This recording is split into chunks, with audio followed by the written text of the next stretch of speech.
Hi, my name's Joseph. From 7S Auctions here again on YouTube in lovely Alberta, Canada.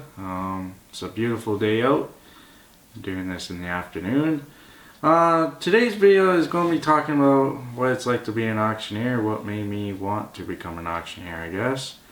Because, well, I said that we were going to do filler words, but I can't really get my mind wrapped around that just with a lot of stuff going on around right now with personal business. But in other words, we're still going to make a video once a week, so that's a good thing. So today, about being an auctioneer. Well, there's all different types of auctioneers out there. But at the end of the day, an auctioneer can sell anything. You can take a cattle auctioneer, you can go and sell cars. He just has to adjust himself to the crowds. And that's how be an auctioneer. You know, I can go and sell cattle, but the crowds are different. Every crowd is different depending on what you're selling. Everybody says, oh, it's different auctioneers. Well, yes, that too, but I always say it's the crowds.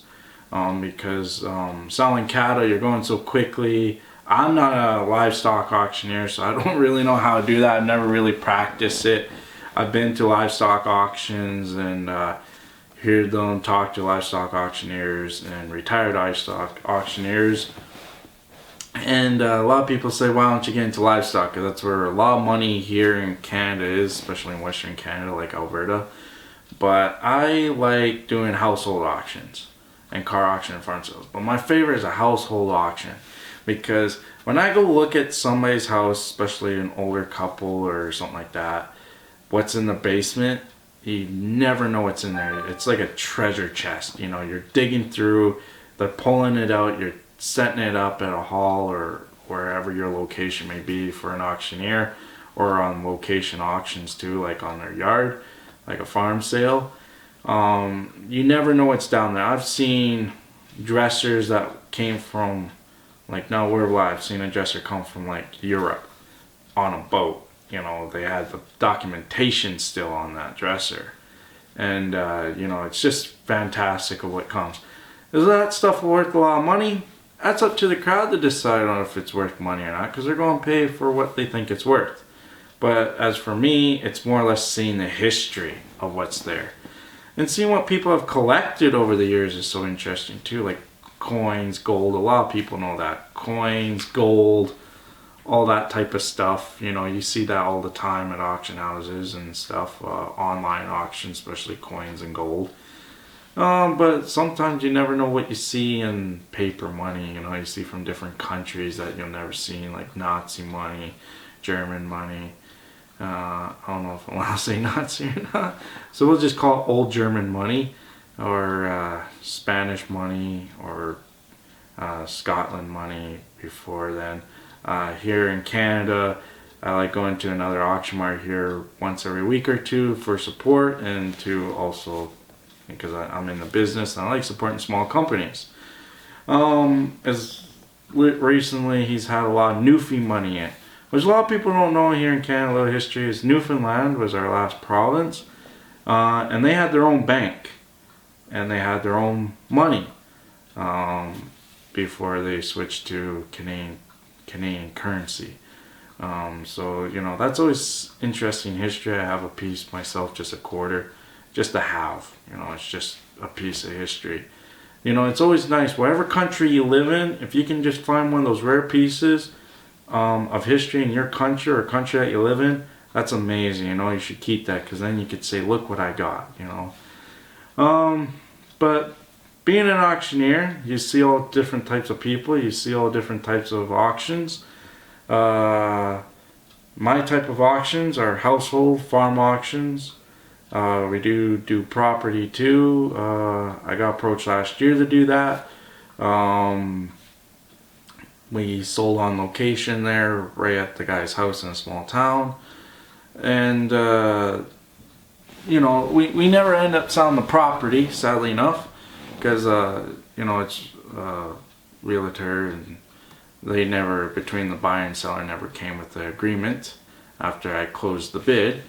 But just to even say I had an opportunity to even auction, I guess you could say, a piece of property for my first time, it was so cool and interesting. But sometimes stuff just doesn't sell. It's like selling a tractor. Sometimes it doesn't sell. Or it's like selling a box of miscellaneous stuff for the couch I'm sitting on. Sometimes it just doesn't sell because no one doesn't want it at the time, or your crowd, or whatever. So that was interesting. So I specialize in household auctions, car auctions, which I do quite a bit.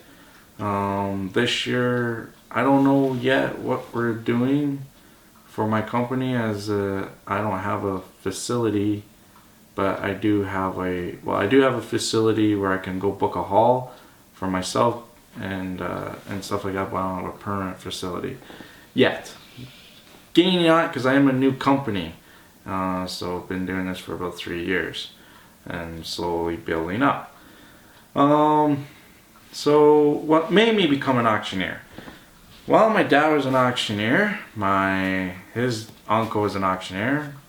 Cousin of mine's an auctioneer that does work with me time to time, depending on where the sale is and if I need an extra hand. He's an amazing guy. I love to get him on camera here. He does have a YouTube channel himself. I got permission to tell him about it. It's Scott Douglas. Look him up on YouTube. We'll put a link below so you can go to his channel. Amazing man, but he's a really great auctioneer and a lovely guy like me. He'll tell you everything about auctions too. He's been down the States, was invited there to just see how the auction and stuff. As for me, never been asked yet, and if I did, I'd probably take the opportunity too. If somebody approached me and say, hey, why don't you come down to the States or a different country even, and just see how we auction and your feedback, or invite. So that's really amazing. So look him up. But what made me become an auctioneer is, well, as far as I can remember, I was thinking to myself today, an auctioneer, I think my first auction, as far back as I can remember, is my dad's auction when I was about 3 years old. It's just sitting in the crowd with my mom and just seeing everything, what was coming up on the auction block. And it was a miscellaneous sale, different consigners and stuff, which we'll talk about in the next video. And going to an auction house, whenever I didn't get to see my dad, we always went to an auction house. It was like a family outing with my sisters, my mom and him, and it was really fun. We'd go out for the morning, and then we'd go have lunch, and then we'll go home. We wouldn't maybe stay all day depending on what's there.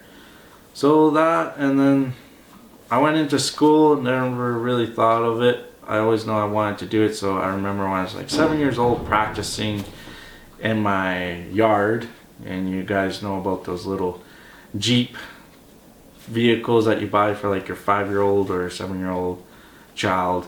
I remember selling one of those things to like a fake crowd.